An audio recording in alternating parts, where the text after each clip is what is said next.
Hubad na.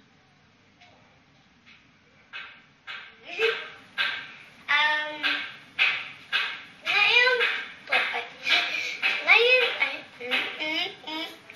ngayon po, Pakita mo yan, asan yung mga pulbo mo, tsaka yung pabango mo. Dali. Yung bag mo, saan. Dali.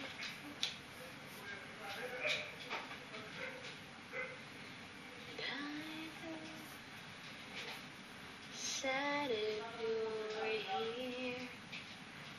That's what Kumamit po kayo ng... Hello po. Ngayon po, gusto po natin magbalita. Kasi po, ngayon po, program. So po, dapat po, meron po tayong English. Dapat po may gagamitin po kayong tamang-tama na mas mabango. Katulad ni Aling Marian, gumagamit sila ng mga mababango.